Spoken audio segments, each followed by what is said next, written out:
बिस्मिल्लाहिर्रहमानिर्रहीम, अस्सलाम वालेकुम। अली सलमान जीटीवी के तमाम नाज़रीन को जी स्पोर्ट्स में खुश आमदीद कहता है, जहां हम रोज़ाना रात के इस पैरिस महफिल को सजाते हैं आपके लिए और बात करते हैं उस दिन खेले जाने वाले मैचेस या उस दिन से जुड़ी स्पोर्ट्स की खबरों के बारे में। और आपके इल्म है कि पाकिस्तान और बांग्लादेश के दरमियान 2 टेस्ट मैचेस पर मुश्तमिल सीरीज़ का पहला टेस्ट मैच इस वक्त खेला जा रहा है और बांग्लादेश की पोजीशन काफ़ी हद तक मुस्तहकम नज़र आ रही है। आज के शो में हम पाकिस्तान क्रिकेट को और बिलखुसूस इस टेस्ट मैच को डिस्कस करेंगे, पाकिस्तान की प्लानिंग को डिस्कस करेंगे, साथ साथ किस अप्रोच के साथ पाकिस्तान इस टेस्ट मैच में जा रहा है, इन तमाम चीज़ों को डिस्कस करेंगे। और इन चीज़ों को डिस्कस करने के लिए मेरे साथ एक ऐसी शख्सियत मौजूद है कि जिन्होंने एक रिकॉर्ड साज घराने में आंख खोली। उनके फादर खुद बड़े ज़बरदस्त क्रिकेटर थे और ये नाम, ये फैमिली जो है किसी ना तारुफ की मोहताज है ना किसी तारीफ की मोहताज है, क्योंकि इतने ज़बरदस्त रिकॉर्ड होल्डर इस फैमिली में मौजूद हैं। और अंडर द वन रूफ जो है बहुत सारे रिकॉर्ड साज प्लेयर जो है वो एक साथ जो है वो रहाइश पजीर भी रहे हैं। अपने वक्त के बड़े ज़बरदस्त बैट्समैन और उस दौर में कि जब शायद फील्डिंग को इतना ज़्यादा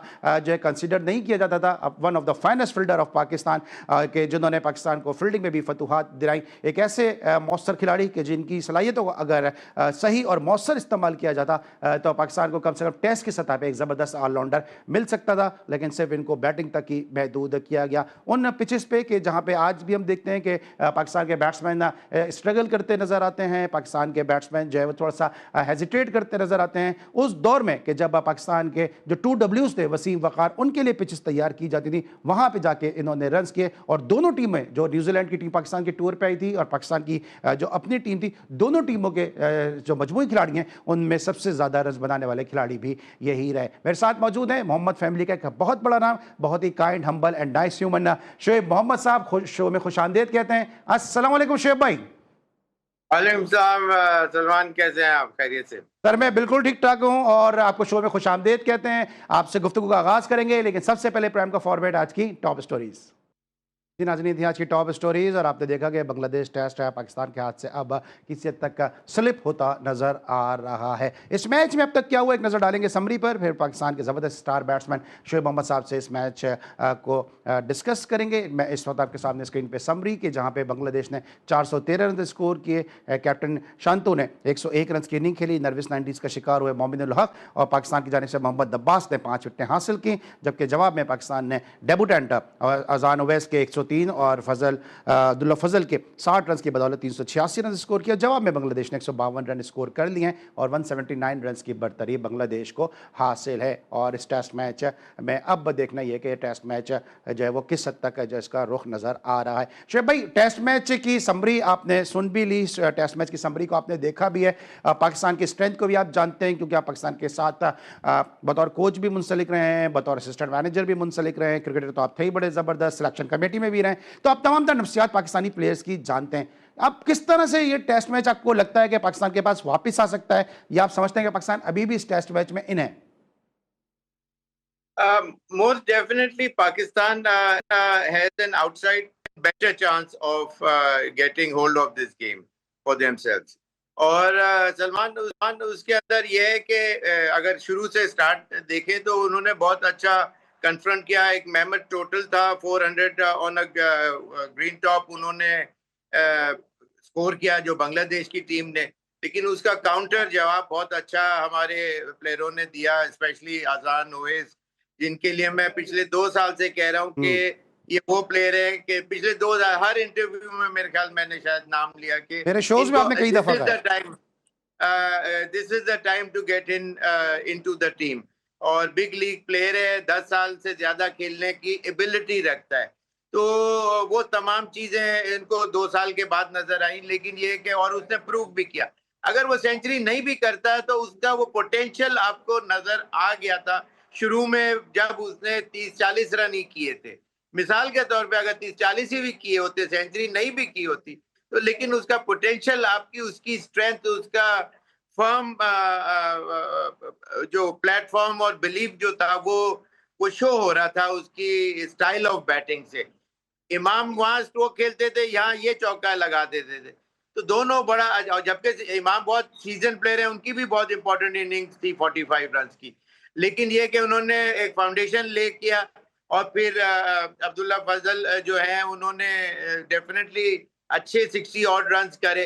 लेकिन बात यह है कि वो इनएक्सपीरियंस होने की वजह से जिस तरह वो मार के आउट हो गए, वरना उस मोमेंट ऑफ टाइम पे अगर वो थोड़ा ज्यादा खेलते लंबा तो पाकिस्तान इस मैच में लीड लेके जाता, और जब लीड ली भी होती तो उनके प्लेयरों के ऊपर कुछ और प्रेशर हो। ऑल सेड एंड डन, बात यह है कि अब पाकिस्तान के हाथ में यह है कि अगर वो जाके 5 विकेटें मिसाल के तौर पे और आउट करते हैं कल फर्स्ट सेशन के अंदर, तो उसका मतलब यह है कि अगर 5 विकेटें गिरेंगी तो तकरीबन 70-80 रन के करीब वो स्कोर करेंगे।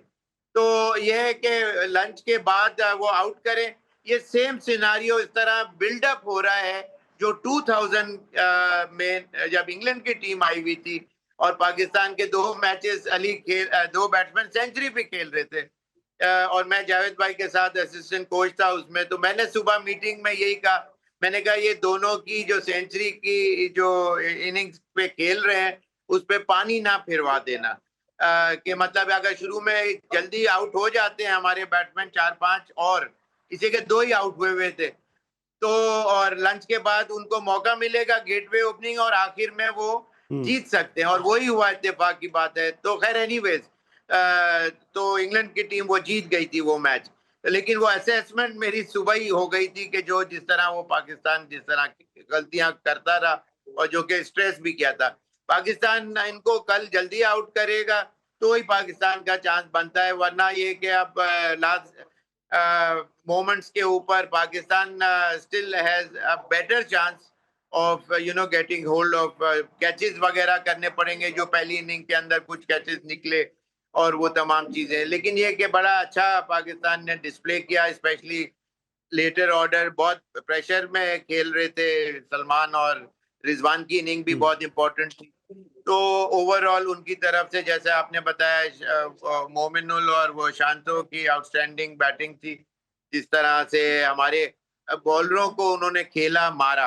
लेकिन ज्यादातर आप देखें अली के शॉर्ट पिच डिलीवरीज इस लेंथ के ऊपर जो बॉल है वो बहुत कंफर्ट जोन में आती है, और उनके वो बैट्समैन लेफ्ट और वो दोनों लेफ्ट और राइट हैंडर वगैरह शॉट खेलते रहे, चौके मारते रहे। तो मेरे ख्याल से लेंथ और लाइन के ऊपर थोड़ा सा कम एम्फेसिस से हरी विकेट देके, हर हरी विकेट तेज नहीं होती है, उसका नीचे का सरफेस बताता है कि हाउ इज गोना बिहेव। तो वहां थोड़ी सी पाकिस्तान ने बहुत इजी उनको इजी एक्सेस ऑफ रन दिया। Pakistan is a much superior team with bigger names, लेकिन ये कि ये अच्छा मैच चल रहा है। ठीक है। अच्छा शोएब भाई, इस मैच में ज़रा वापस आता हूँ, लेकिन ज़रा आपने भी हरी विकेट का जिक्र किया।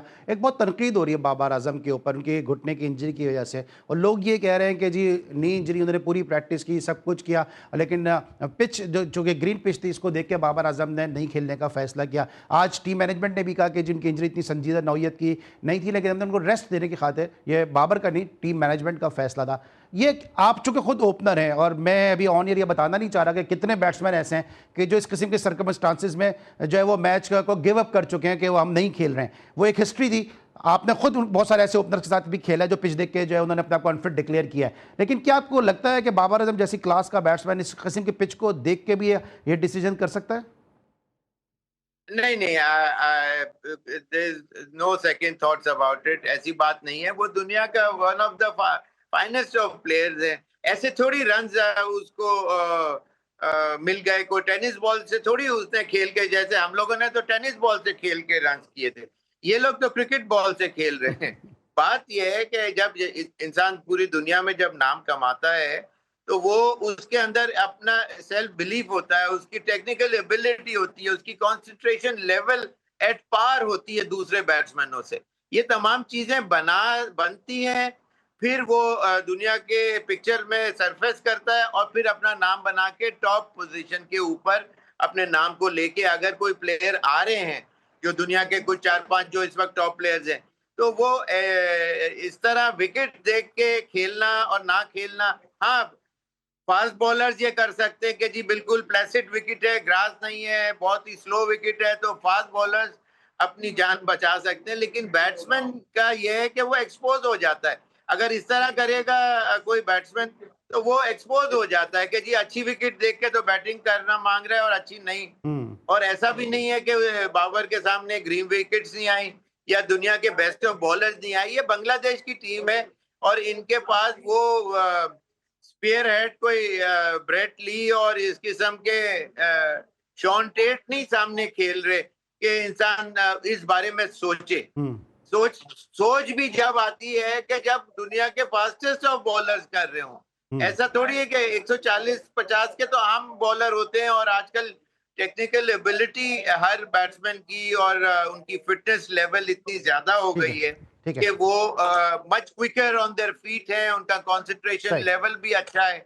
जी हाँ, ठीक है। ऑलराइट, शोएब के साथ गुफ्तगू का सिलसिला जारी है। तो हमने बात की है बाबर आजम के हवाले से, लेकिन दो डेब्यूटेंट इस मैच में खेल रहे हैं, एक बतौर ओपनर खेल रहे हैं और एक वन डाउन के तौर पे अब्दुल्ला फजल खेल रहे हैं। डिस्कस करेंगे इन दोनों का फ्यूचर किस तरह से देख रहे हैं शोएब मोहम्मद साहब। मिलते हैं छोटे से ब्रेक के बाद।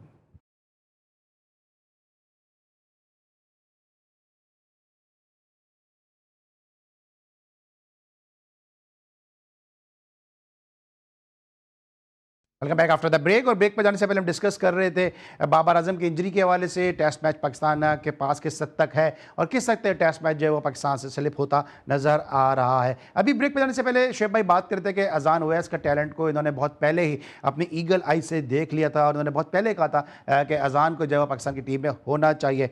जब शोएब भाई गुफ्तगू कर रहे थे तो मुझे याद आया कि पाकिस्तान की एक टीम गई थी ऑस्ट्रेलिया और ये पाकिस्तान की टीम के साथ वहाँ पे थे। वहाँ पे इन्होंने उमर अकमल के लिए कहा था कि उमर अकमल पाकिस्तान का बड़ा ज़बरदस्त टैलेंट है, इसको पाकिस्तान की टीम में होना चाहिए। साथ साथ इन्होंने शहरियार गनी जैसे प्लेयर के लिए भी कहा था और वो टैलेंट पाकिस्तान ने ज़ाया कर दिया। शोएब भाई सबसे पहले तो ये बताइए कि आपने वहाँ उस वक्त, मुझे याद है आप टीम के साथ थे, आपने शहरियार गनी और उमर अकमल और एक प्लेयर और था जिसके लिए आपने कहा था, और शहरियार गनी को इतने मौके नहीं मिल सके लेकिन उमर अकमल को हम सब ने देखा, तो आपकी बात वो प्रूव हो गई और अभी अजान ओवैस के मामले में भी आपकी बात प्रूव हो गई। नहीं, अल्लाह का बड़ा करम है अली के जिस वक्त जिन प्लेयरों को मैंने पुश किया, जिसमें सरफराज अहमद जो 15 के स्क्वाड के अंदर 2 कीपर कभी लाइफ में नहीं सेलेक्ट हुए, वो पहली दफा लाइफ में मेरे एक्सप्रेस करने पे पाकिस्तान टीम में आया। और फिर उसके बाद ये जो उमर अकमल वाली बात बताई आपने, हम लोग सिलेक्शन कमेटी थी तो हम लोग लाहौर गए तो मैंने मुश्किल से 3-4 बॉलें देखी होंगी। एक ट्रायल मैच हो रहा था, उसने कोई 70 ऑड रन बाद में किए थे उसी इनिंग में, लेकिन 3-4 बॉलों में मैंने उसी वक्त कहा था, मैंने कहा कि ये प्लेयर लंबा पाकिस्तान के लिए खेलने की एबिलिटी रखता है, इसको सेलेक्ट करना चाहिए। तो अल्लाह का बात करम हुआ कि वही बात सच भी हुई कि वो बहुत अच्छा खेले पाकिस्तान के लिए। अजान ओवैस का मैंने आपको बताया 2 साल से कह रहा हूँ। एक प्लेयर और मुझे जो बहुत पसंद, हम लोग साउथ अफ्रीका गए थे अंडर 19 वर्ल्ड कप में अभी 2 साल पहले, तो उसमें रियाज अहमद या रियाज उल्लाह, उनका फुल नेम जो है मुझे अभी जहन में इतना नहीं आ रहा, लेकिन रियाज के नाम से वो प्लेयर है कि वो 10 साल पाकिस्तान की खेलने की एबिलिटी रखते हैं और उनको पाकिस्तान टीम को जरूर देखना और सोचना चाहिए कि उनको सर्किट में करीब लेके आए, इसे के फास्ट बॉलिंग और स्पिन बॉलिंग को इक्वली गुड खेलते हैं। समझ जाए कि एक तरह से जावेद भाई के कॉम्पैक्ट जो प्लेयर एक होता है वो एबिलिटी रखते हैं, नीचे खेलना जानते हैं और उठा के भी मारना जानते हैं और बहुत आउटस्टैंडिंग प्लेयर हैं। लेकिन ये कि पाकिस्तान में सही टाइम के ऊपर प्लेयर को जब मौका नहीं मिलता तो बहुत से प्लेयर फेड आउट हो जाते हैं। ठीक है, तो अच्छा इस तरह से शोएब भाई अभी अजान की अगर हम पर्टिकुलर बात करते हैं, अजान अभी नए हैं, अभी उनको पहला ही बॉल जो नाहिद राना का उन्होंने फेस किया वो उनके सर पे लगा। हमने कई ऐसे प्लेयर देखे हैं कि जिनको जब बाउंसर लग जाता है तो उनके पास उसके बाद उनका कॉन्फिडेंस जो है वो शैटर हो जाता है। मुझे याद है कि आपको एक बाउंसर लगा था और काफ़ी ब्लीडिंग भी थी, डेफरेटस का एक बाउंसर आपको लगा था अगर आपको याद हो, लेकिन हमने उसके बावजूद भी देखा कि आपका हुक पुल कट जो है वो उसमें कोई कमी नहीं आई थी। इसी तरह हमने अजान को देखा कि अजान का पहला ही बॉल उनके हेलमेट पे लगा नाहिद राना का, लेकिन उसके बावजूद बड़े वो ऑर्गेनाइज एक बैट्समैन नजर आए, हुक पुल कट हमारे उनकी तरफ से भी नजर आए। कितना आप देख रहे हैं अजान को टेक्निकली साउंड बैट्समैन है, क्योंकि आपसे बेहतर कोई बता नहीं सकता है कि जो उनकी टेक्निक है उसको अगर आप डिस्क्राइब करेंगे कितना, क्योंकि कुछ लोग ये भी कह रहे हैं कि शायद उनको जो सीना कंट्रीज में जाके थोड़ी सी स्ट्रगल करें वो। देखिए, मुझे जो गेंद लगा था वो तो टॉप एज बहुत मेरे बॉडी से बहुत दूर थी, वहां से वो पुल करने गया था, बैट से लगा था, तो टॉप एज लग के वो मेरे बैट से लगा था, मेरे हेलमेट के बीच में से गैप बहुत होता था, उस तरह से यहाँ इधर राइट लेफ्ट आई के ऊपर आ गई थी बॉल। जी जी लेकिन ये कि जब चोट लगती है तो डेफिनेटली जो कॉन्फिडेंस लेवल है वो शटर होने का खतरा जरूर होता है। दुनिया के ज्यादातर प्लेयर जो है उनको गेंद जब लगी है तो उसके बाद उनका वो स्टाइल ऑफ प्ले में कहीं ना कहीं फर्क देखने में आ गया है। और बात ये कि देखिए सर पे तो इसीलिए मैं कहता हूँ कि आज के जितने भी प्लेयर्स हैं और अब से कुछ अरसा पहले के भी, चाहे वो बड़े से बड़ा पाकिस्तान के भी नाम ले लें, उनके सरों पे हेलमेट के ऊपर है बॉलें बहुत ज्यादा सब प्लेयरों के लगी है। और इसीलिए मैं कहता हूं कि जो उससे पहले जैसे हनीफ साहब और उस टाइम के ऊपर जो विदाउट हेलमेट कन्फ्रंट किया उन फास्ट बॉलर्स को, वो बहुत बड़ी बात थी। तो दिल बड़ा करना होता है, टेक्निकल एबिलिटी आपको लेके जाती है ऊपर। 250 रन या 10-40 रन कर लेना कोई बड़ी बात नहीं, लेकिन लंबी इनिंग्स खेलने के लिए आपको दिल भी चाहिए, टेक्निकल एबिलिटी भी चाहिए, कंसंट्रेशन लेवल ऑप्टिमम लेवल का चाहिए होता है।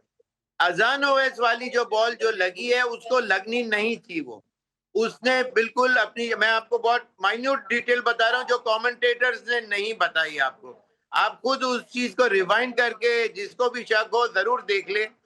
जो जो मेरा पॉइंट है बात करने का, जब उसने वो बॉल की, एक तो वो लाइन लेंथ जो जो लाइन थी वो बिल्कुल उसकी बॉडी में तो जरूर थी, लेकिन जब जहां उसने पिच की थी बाउंसर के लिए, उसने शॉर्ट पिच जो लेंथ जो थी उधर से बॉल ने इस हाइट के ऊपर, जैसे यहाँ से बॉल आई और यहाँ से इस लेवल के ऊपर एलिवेशन लेनी थी, वो बॉल यूं आके इस लेवल के ऊपर गई। उसको जो एलिवेशन जो हाइट, इसका मतलब ये कि जहां पिच पड़ी, बॉल पिच हुई, उसने देखा और वहां से उसने अपना डक करना शुरू कर दिया कि ये शॉर्ट पिच डिलीवरी है। लेकिन ही वॉज अनलकी कि वही बॉल स्किट करके नीचे रही। जो हाइट उसकी एलिवेशन होनी चाहिए थी वो नहीं हुई, जिस वजह से वो मिस जज कर गया। और नेचुरली जब एक दफा आंख हट जाए तो फिर वो अगर बॉडी में होती है तो फिर वो उसके सर पे आने का खतरा होता है, और जो अजान के ऊपर भी लगी। लेकिन आई स्टिल बिलीव कि उसने इतनी गलती नहीं की थी जितनी बड़ी जो बॉल की जो पिच होने के बाद स्किट की और थोड़ा सा लो रहा, उसको एलिवेशन नहीं मिली, और उसने उसके हाथ से देख के जब बॉल को पिच होने पे अपना इवेसिव एक्शन लेना शुरू कर दिया था, और वहां से उस वजह से वो जब बॉल उठा नहीं तो वो उसके सर की तरफ आ गई। ये अच्छा बात भाई, हुई, लेकिन वो बहुत बड़ा दिल टेक्निकली जरा करके बताइएगा, उसके बाद खेले। ठीक है, टेक्निकली बताइएगा कि अजान ओवैस के लिए कुछ लोग ये कह रहे हैं कि इनको जो है जहाँ पे बॉल बाउंस होता है, रेप होता है बॉल, वहाँ पे इनको स्ट्रगल करना पड़ सकती है क्योंकि शॉर्ट हाइटेड प्लेयर हैं, तो वहाँ पे इनको मुश्किलात हो सकती हैं। कि आप जरा बताइएगा इसमें, क्योंकि आप बेहतर रोशनी डालेंगे जरा। नहीं, इसमें कोई शक नहीं कि मैंने भी ये फील किया था कि जो short pitch outside the off stump के जो शॉट्स हैं, फ्लैशी शॉट्स हैं, या जो गली और बैकवर्ड पॉइंट और स्लिप का रीजन होता है, उस एरिया के अंदर इनके शॉट्स अक्सर एयरबॉर्न होते हैं, या जहां फास्टर विकेट्स होंगी तो वो बॉल थर्ड स्लिप की जगह फर्स्ट और सेकंड स्लिप में जाएगी, और वहां इनको काफी मुश्किल होगी। तो अब उसका काउंटर मेजर यही है कि उन शॉट्स के ऊपर थोड़ा सा वर्किंग करनी होगी। अपने अपने जो शॉट्स हैं उनको ज्यादा चेक करके खेलना पड़ेगा, लाइन में आके, और जब बॉल दूर रह जाए तो फिर या तो आप उसको छोड़ने के करें, और अगर खेलना है तो फिर फर्म अथॉरिटी के साथ शॉट खेलें। यहाँ अभी वो जो शॉर्ट पिच डिलीवरी के ऊपर उनके वो फर्म अथॉरिटी में कई कई शॉटों में, कुछ शॉटों में नजर आया, लेग क्लस्टर नजर आया, इतना कमांड नजर नहीं आई, इतनी अथॉरिटी नजर नहीं आई। ये बात सही है, लेकिन शेख भाई, लेकिन क्या इसी ये तरह जरूरी है, क्या ये जरूरी है कि हर शॉर्ट बॉल को अटेम्प्ट किया जाए? क्योंकि जिस तरह आप बॉल को छोड़ते थे, और जिस तरह हम प्राइवेट भी कभी बात करते हैं आपके साथ, तब यही कहते हैं कि शॉट खेलने से ज्यादा बॉल छोड़ना मुश्किल होता है, तो जरूरी कि हर बॉल को अटेम्प्ट ही किया जाए? क्योंकि हमारे नौजवान जो आजकल हर बॉल को अटेम्प्ट करने की करते हैं। वो उसका बिल्कुल आपने बहुत अच्छा पॉइंट रेज किया अली। बात यह है कि मैंने भी अभी इससे पहले जवाब में यही बोल रहा था कि अगर आप का अथॉरिटी नहीं है, आप all shots around the park खेलने की एबिलिटी हर प्लेयर नहीं रख सकता। गिनती के लाख प्लेयर में 4-5 ऐसे प्लेयर होंगे दुनिया के जो टॉप मोस्ट प्लेयर के जो सब जगह पे अच्छे शॉट खेलते हैं। अगर कोई ड्राइव अच्छा खेलता है, कट अच्छा खेलता है, पुल अच्छा खेलता है, तो हुक शॉट में कहीं नजर आता है कि वो इतना अच्छा नजर नहीं आता। कोई लेग पे ज्यादा अच्छा खेलता है तो उसके कोई और शॉट जो स्विंगिंग बॉल के ऊपर वो इतना अच्छा आउट स्विंग पे शायद नजर नहीं आता। वो तो सबको ही मुश्किल होती है। तो बात पॉइंट जो आपका है बिल्कुल सही है कि अगर आप पिक एंड चूज करके कोई शॉट, जरूरी नहीं है कि हर शॉट पिच पे आप फ्लैश किए जाएं। आपको थोड़ा सा कंपोजर के साथ खेलना पड़ता है कि कुछ ताकि वो हर वक्त आपको वहीं खिलाएगा तो एक ना एक बॉल ले जाएगी, आपको आउट कर देगी। तो इस तरह आपको पिक एंड चूज करके अपनी इनिंग को बिल्डअप करना। 40 रन से 140 रन ऐसे ही नहीं हो जाते।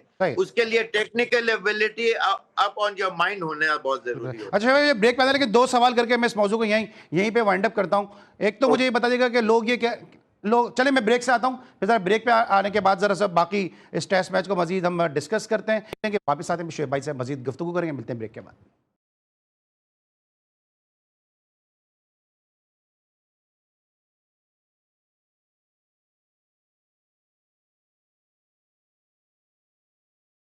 Welcome back after the break. और ब्रेक पर जाने से पहले बात करते हैं शोएब भाई से कुछ पाकिस्तान टीम के बारे में। अब बात करेंगे हम कि जिस तरह से इंडियन प्रीमियर लीग में हम देख रहे हैं कि रोहित शर्मा जो और जो विराट कोहली हैं सीनियर प्लेयर हैं, लेकिन उस तरह से उनसे वहाँ पे परफॉर्मेंस नहीं हो रही। अभी विराट कोहली जो है वो एक हफ्ते के अंदर 2 मरतबा डक पर आउट हुए, और साथ साथ रोहित शर्मा भी जो है वो मुंबई की टीम से इन ओवर आउट हो रहे हैं। शोएब भाई बताइएगा कि क्या वजह क्या समझ रहे हैं कि with the passage of time इनके रिफ्लेक्सेस कमजोर हो गए, या बार बार जो हमारे सब कॉन्टिनेंट में एक आदत है कि अच्छा खासा खेलता प्लेयर जब सीनियर हो जाता है तो उसको हम बिला वजह में जो है उसको इरिटेट करते हैं, उसके साथ इस तरह की चीजें करते हैं कि उसका कॉन्फिडेंस जो है वो शेक हो जाए। आपको क्या प्रॉब्लम नजर आ रही है रोहित शर्मा की और विराट की कि कंसिस्टेंसी इनकी अब वो उस तरह से नजर नहीं आ रही अब?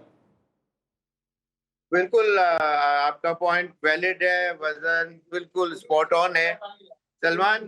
बात यही है कि जब एक सीनियर प्लेयर के साथ वही प्लेयर अटैच किया गया है एज अ कोच जो उनके साथ खेलता था और उनसे मच इंफीरियर प्लेयर था, अब वो ड्राइविंग सीट के ऊपर आ गया हुआ है।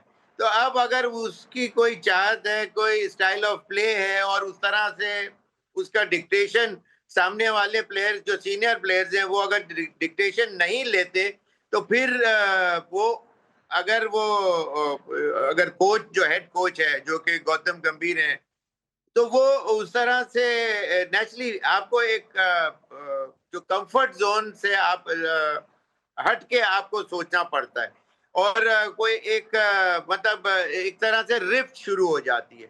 वो रिफ्ट की वजह से इनका जो गेम ऑफ प्ले है उसमें डेफिनेटली फर्क देखने में आया। उन लोगों ने रिटायरमेंट भी बड़े क्रिकेट से वो लेना शुरू कर दी और फिर अखबार वाले भी उन प्लेयरों के साथ नेचुरली साथ अटैच हो जाते हैं जो करंट टीम का सेटअप होता है, उनके साथ, उन प्लेयरों के साथ, उस कोच के साथ, इसलिए कि उनको वहां से एक्सट्रैक्शन ऑफ मटेरियल मिलता रहता है। ठीक है, जो अंदर की बातें, लेकिन तो शोएब इस भाई तरह अभी हम की देख रहे हैं जेलसी somehow शुरू हो जाती है। शोएब, अभी हम देख रहे हैं कि जो यंगस्टर जो बड़े ज़बरदस्त आ रहे हैं, अभी वैभव सूर्यवंशी की हम बात कर लेते हैं, जायसवाल की बात कर लेते हैं, शुभमन गिल भी अच्छा परफॉर्म कर रहे हैं। ये इंडिया में जिस तरह बैक टू बैक टैलेंट आ रहा है, इसको देखते हुए आपको लगता है कि इंडिया की टीम जो है वो आने वाले वक्तों के अंदर अभी भी जो है वो बड़ी मुश्किल टीम बन गई है, एक टफ अपोनेंट बन गई है, आने वाले वक्तों में मजीद एक टफ अपोनेंट बनकर आ जाएगी? और फिर पाकिस्तान में भी तो टैलेंट है, हम इस तरह से क्यों अपनी टीम बिल्डअप नहीं कर पा रहे हैं? ये तो बहुत आसान सवाल कर दिया तुमने।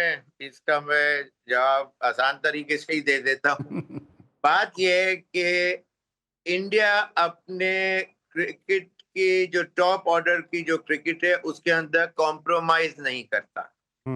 अच्छे प्लेयर को लाके टॉप ऑर्डर उस जगह के ऊपर लाके उस प्लेटफॉर्म पे डीप एंड में थ्रो करता है, उसको उस जगह के लिए पहले उसके बेस को स्ट्रॉन्ग करता है, फिर वो नेक्स्ट सीढ़ी चढ़ता है, नेक्स्ट सीढ़ी, और फिर टॉप टियर के अंदर आ जाता है। वेयर एज पाकिस्तान के इसका मतलब यह है कि जो उधर जो सिखाने वाले जो लोग हैं वो एबिलिटी रखते हैं कि जिन्होंने who had been there done that, जो जिन्होंने अपना नाम कमाया, जिन्होंने प्रूफ किया, ये नहीं कि 2 किताबें पढ़ी और जी लेवल 1 और 2 और 3 के कोच बन गए और खेले 10,000 लोगों के अंडर नहीं। जहाँ लाख आदमी का जो प्रेशर होता है, उसके गेम ऑफ प्ले और स्टाइल ऑफ प्ले और उसके प्रेशर्स अलग होते हैं। देखिए शोएब भाई, और ये उसके ये अंदर जो आप बात कर रहे हैं ना शोएब, सॉरी मैं आपको इंटरप्ट कर रहा हूँ, ये जो आप बात कर रहे हैं यही सवाल हमसे 2 दिन पहले मैंने जलालुद्दीन साहब से किया, तो उन्होंने कहा पर आप एक डिबेट रख लें कि जो बहुत ज्यादा क्रिकेट खेले हुए हैं और हम लोग जैसे लोग जिन्होंने कोचिंग कोर्सेज किए हैं, फिर एक डिबेट रख लें, फिर फैसला हो जाएगा कि कोचिंग कोर्सेज करने कितने जरूरी हैं। कोचिंग को अच्छा, इससे पहले तो ये प्लेयर इस तरह के जो वो प्लेयर जो 2-5 मैच या इवन 1-2 मैचेस खेले हुए doesn't qualify you as master jack of all trade का आपको टैग नहीं लगता है। बात सिंपल सी है कि जैक ऑफ ऑल ट्रेड के हाँ जी ये तो और मास्टर ऑफ नन तो कहलाता है, लेकिन आप हर जगह के ऊपर आपकी आवभगत नहीं होती कि जो नहीं देखें, ये कुदरत की बात होती है कि किसी प्लेयर को ज्यादा मौका मिलता है, किसी प्लेयर को कम मौका मिलता है। कोई किसी प्लेयर को 1-2 मौके मिलते हैं, वो उसमें अच्छा करता है और he goes to the next level up, और बाज प्लेयरों को 1-1, 2-2 टेस्ट मैच या वनडे या 2-5 मैचेस खेल के उनको टेस्ट किया जाता है। इसी का नाम टेस्ट है। आपका टेस्ट हो रहा है, आप वहां फेल हुए, you are thrown back into the normal circuit, और जो आपका जो फर्स्ट क्लास या सेटअप या वनडे का जो लोकल सेटअप होता है। तो इस तरह के जो प्लेयर होते हैं उनकी आवभगत क्यों नहीं प्लेयर आम कोई महफिलों में या दावतों में या जहां क्रिकेट हो रही होती है। ये तो अब जाके आईसीसी ने एक रूल ऑफ थंब बना दिया हुआ है कि जी सर्टिफिकेशन जो है ये सर्टिफिकेशन किसने दी? क्या कुदरत की तरफ से आई है कि जी कुदरत ने कहा है कि जी ये स्टाइल बिल्कुल परफेक्ट है, ये बिल्कुल गलत है? ऐसी बात नहीं। ये 2 आदमियों ने मिलके 2-3 लोगों ने एक किताब बनाई कि ताकि स्टैंडर्ड ऑफ क्रिकेट एक लेवल पे अच्छा हो सके। जो बहुत शुरू के जो बच्चे जो होते हैं, जो शुरू खेल रहे होते हैं, उनको एक इसकी जो स्कूल जिस तरह होती है एलिमेंट्री क्रिकेट सिखाने के लिए, कितने पाकिस्तान में प्लेयर हैं कि उनको ये लेवल कोचेस ने आके टेस्ट प्लेयर बना दिया, या उनको वो चीज सबसे बड़ी बात सर, मैं सारी गुफ्तगू अगर मैं समराइज कर दूं, मास्टर अब्दुल अजीज साहब ने कितने कोर्सेज किए हुए थे? हनीफ मोहम्मद, मुश्ताक मोहम्मद, सादिक मोहम्मद दिए ना उन्होंने? बिल्कुल। आपका वही मेरा कहने का मतलब है कि जिन्होंने जब खेल एक बॉलर है वो बैटिंग बताया जा रहा है जी लेवल का कोर्सेज करके, तो मतलब कोई इंतहा होती है कि उसको वो खुद जब आपको समझ नहीं होगी तो आप कैसे ट्रांसफर करेंगे? आप बेसिक बता सकते हैं। ठीक है शोएब भाई, ब्रेक लेना बताएंगे कि जी बैट यूं होना चाहिए, आपका स्टांस बैलेंस ऐसा होना चाहिए, लाइन में ऐसे, लेकिन वो करके खुद उस फास्ट बॉलिंग के अगेंस्ट नहीं बता सकता। ठीक है शोएब, ब्रेक लेना है, वापस आते हैं, टेस्ट मैच में वापस आना है मुझे, ब्रेक लेते हैं, वापस आते हैं, मजीद टेस्ट मैच को डिस्कस करते हैं, मिलते हैं छोटे से ब्रेक के बाद।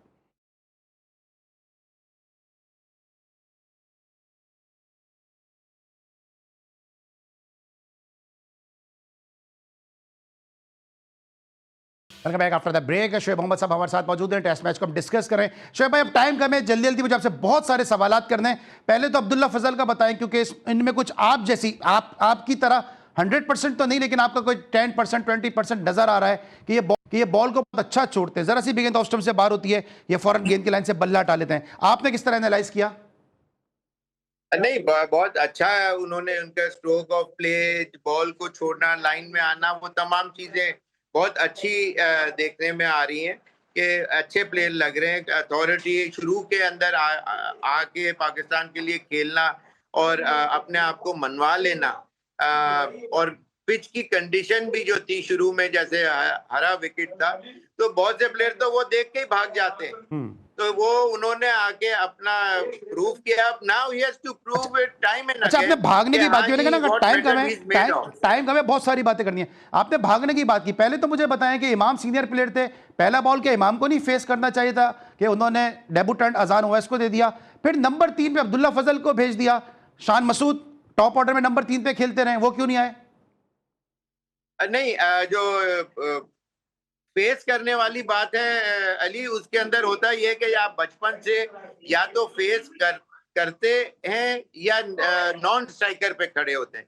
जैसे मैं हमेशा नॉन स्ट्राइकर के ऊपर नॉन स्ट्राइकर पे मैं खड़ा हुआ करता सर, अगर था। आपके साथ तो अजान इस उवैस, तरह एक अगर आपके साथ अजान कंफर्ट उवैस जोन जाता, होता है, सर अगर आपके एक साथ अजान कंफर्ट उवैस जोन बैटिंग होता है करता, फर्स्ट या सेकंड खेलने का। नहीं नहीं सर, मेरा सवाल है ना, अगर अगर शोएब मोहम्मद साहब के साथ अजान उवैस जाता तो मैं तो नहीं समझता कि आप नॉन स्ट्राइकर पे जाते। वो बात सही है, लेकिन जो मेरा पॉइंट है ना कि जो कम फर्स्ट बॉल को फेस करने की आदत होती है, लेकिन ये कि उसको कंफर्ट जोन देने के लिए उसको थोड़ा ही कुड ब्रीथ इजी, इमाम कुड हैव फेस्ड, करेक्ट। लेकिन ये कि अगर उसने नहीं किया तो इसमें ठीक है, वो भी तो एज एन ओपनर आया है, तो इसमें कोई ठीक है। बहुत बड़ा वो अच्छा, नहीं है। अब अगर चूंकि, वो अब अगर चूंकि, होता तो वो अच्छा जेस्चर होता ठीक है, अच्छा अब थ्रू चूंकि फ्रॉम इमाम। ठीक है, अब चूंकि अजान ने और दोनों ने रन्स कर दिए पहली इनिंग में और सऊद शकील सिफर पर आउट हुए हैं, बाबर आजम अगर आते हैं तो क्या होना चाहिए, किसको चेंज होना चाहिए, क्या बैटिंग होनी चाहिए पाकिस्तान की? ये तो जैसे ऑस्ट्रेलिया में वो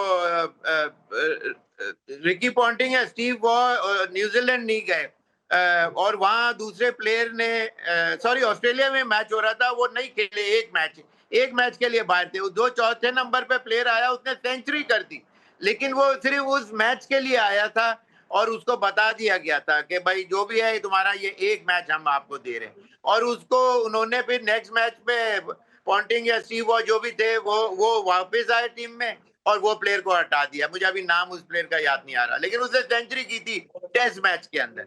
तो लेकिन ये कि इस तरह की चीज पहले से आई डोंट नो किसको, नेचुरली सऊद शकील जो है वो सीनियर प्लेयर है, the ex probably gonna go on to the junior. ठीक है, रिजवान की कीपिंग पे बहुत ज्यादा बात हो रही है कि रिजवान ने कैचेस भी छोड़े हैं, फिर जिस तरह से वो आउट होने के बाद उन्होंने फौरन अपना हैमस्ट्रिंग पकड़ लिया, फिर उसके बाद कीपिंग भी करते नजर आ रहे हैं, क्योंकि आपके साहबजादे खुद बहुत जबरदस्त फिटनेस ट्रेनर हैं, हैमस्ट्रिंग खिंच जाए उसके बाद बंदा कीपिंग कर सकता है?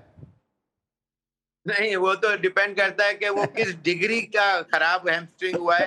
अगर बहुत हल्की, बहुत निगल को आप लेकिन बीइंग अ कीपर वो बहुत मुश्किल काम हो जाता है, इसलिए कि आपका ऑल द टाइम हर बॉल पे you got to run up to the wicket, वहां से आपको स्प्रिंट लगानी है, डाइव भी लेफ्ट राइट मारनी है, बॉल ऊपर भी है, साइडों में भी है, आगे भी गिर रही है, तो बहुत मुश्किल होता है। लेकिन मेरा ख्याल से क्या नाम है, रिजवान की जो फिटनेस लेवल थी even before the match had started was not 100%, ठीक, जिसकी वजह से वो थोड़ी बहुत जो मुश्किलात आई और बॉल उनके हाथों में लगनी शुरू हुई, तो फिर वो बचाना शुरू कर दिया उन्होंने अपने आप को। राइट, जब बचाता है इंसान तो फिर हाथ भी बचाता है, बॉडी का बैलेंस भी डिसबैलेंस बाज दफा हो जाता है, तो वो देखने में आया। लेकिन he is a senior pro और मेरा ख्याल से वो इस मैच के अंदर अपने आप को ले जाए। सरफराज को बतौर हेड कोच आपने कैसा देखा, किस तरह की प्लानिंग नजर आई, क्योंकि आपके स्टूडेंट है वो? देखिए, सरफराज के लिए यह है कि I wish him the best of luck, लेकिन बात यह है कि आप दुनिया के किसी भी प्लेयर को जो खेल चुका है उससे खेलने के 25-30 साल के बाद आप पूछेंगे कि आज आपको क्रिकेट की ज्यादा समझ है या जब खेल रहे थे या खेलने के फौरन नेक्स्ट डे आपको ही, तो वो पाकिस्तान बोर्ड को सोचना जरूरी है कि वो जवाब जो है मेरा, जो जो मेरा कहने का पॉइंट है, हमेशा क्रिकेट फिर आप कमेंट्री करते हैं, आप देखते हैं मैच, ठीक, दूसरों के कमेंट्स जब सुनते हैं कानों से तो आपको समझ आती है कि अच्छा जी ये चीज इस तरह भी हो सकती थी। ठीक है, फिर जब आप क्रिकेट खेल रहे होते हैं, जब क्रिकेट खेल रहे होते हैं तो आप इतना सोचने का टाइम ही नहीं ठीक, होता। इट 10-15-20 साल it goes in a flash. तो बात वो चीज फौरन खेलने के बाद आपको क्रिकेट ज्यादा समझ है ये बात ठीक है शोएब भाई, मैं बिल्कुल मेरे वाइंड अप पे नजर चला में गया था, गलत है। लेकिन मुझे शहजर का जिक्र करना लाजमी इसलिए है क्योंकि शहजर माशाल्लाह टीम के साथ एसोसिएट थे और हैदराबाद ने जो है वो फाइनल खेला। ये एक्सपीरियंस कैसा रहा शहजर का के उधर टीम के साथ थे वो? मेरी कल बात हुई और उन्होंने कहा कि बड़ा अच्छा एक्सपीरियंस रहा और किंग्समैन के लिए तो वो पिछले साल ग्रेड 2 खेले भी थे। हम्म। लेकिन ये है कि अभी इस साल उनके पीएसएल के अंदर वो एज ट्रेनर उन्होंने काम भी किया और नेचुरली बहुत से प्लेयरों के साथ ऑलरेडी उसकी रेपो है। Shan Masood hmm. Being one of the fittest player in Pakistan team, उसके साथ 2 साल every day 6 from 6 in the morning till 7 वो ठीक। ट्रेनिंग उसको कराते रहे, उसकी फिटनेस भी अच्छी हुई। तो लेकिन ये कि कराची की तरफ से बहुत ज्यादा उसके साथ अनजस्टिस किया हम्म। उन्होंने और उसको नहीं खिलाना और जान के बाहर बिठाना और तो इस तरह का पॉलिटिक्स बहुत ज्यादा उन्होंने कर ही रहे हैं अभी। ठीक। ठीक है, thank you so much Shoaib भाई। हमारे साथ मौजूद थे मोहम्मद फैमिली के एक बहुत बड़े नाम शोएब मोहम्मद साहब, और चूंकि का टेस्ट मैच इस वक्त जारी है और शोएब भाई के स्पेशलिस्ट टेस्ट के प्लेयर भी हैं और साथ साथ इन्होंने जिस तरह मैंने पहले भी कहा मुख्तलिफ हैसियतों में पाकिस्तान क्रिकेट बोर्ड को सर्व भी किया है, पाकिस्तान को सर्व किया है। एक बहुत बड़ा नाम, एक बहुत बड़ी फैमिली के जो सपूत हमारे साथ मौजूद थे जिनसे आज के मैच में हमने डिस्कशन किया। आज के लिए बस इतना, इंशाल्लाह नेक्स्ट शो में फिर मुलाकात होगी। उस वक्त तक के लिए सलमान को इजाज़त दीजिए, अपना बहुत ख्याल रखिए, अल्लाह हाफ़िज़।